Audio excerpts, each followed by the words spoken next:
Jinsi ya kutumia BinaxNow ambayo ni ya kujipima COVID-19 wewe mwenyewe. Osha mikono yako na uhakikishe imekauka kabla ya kuanza. Fungua chombo. Kuna pimo 2 katika kila chombo.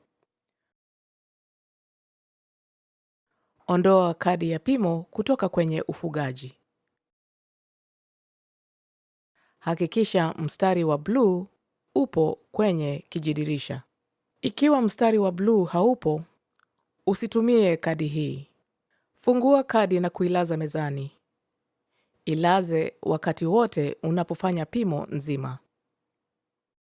Fungua kifuniko ambacho pia ndicho kinyunyuzi cha chupa. Simamisha kinyunyuzi juu ya shimo lililo juu na kuweka matone 6 kwenye shimo hilo. Usiruhusu kinyunyuzi kugusa kadi.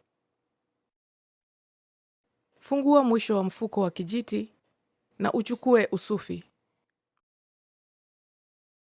Weka ncha nzima ya laini ya usufi ndani ya pua.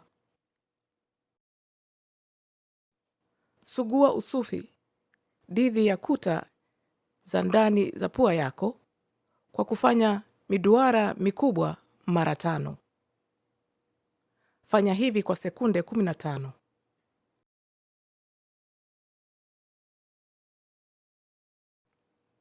Ukitumia usufi huo huo, ingiza kwenye pua hiyo nyingine na ufanye vile vile, ukizungusha miviringo mikubwa 5 kwa sekunde 15.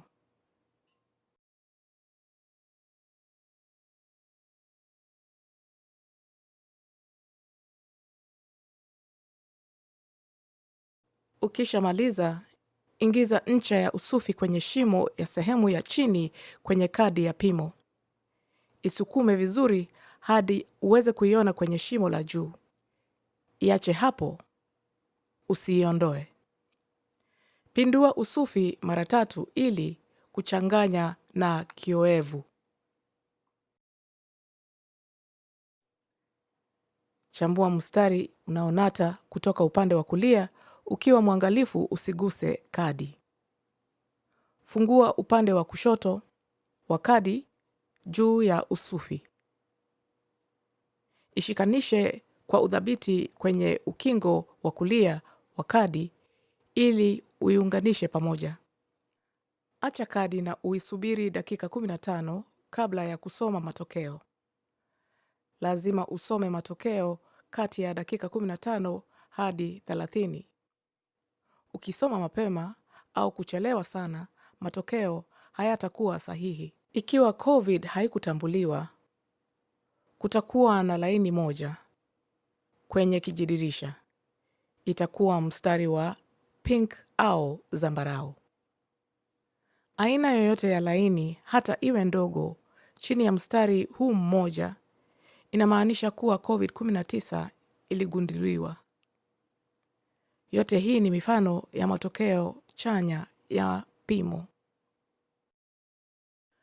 Tupa vipande vyote vya vifaa vilivyotumika kwenye takataka.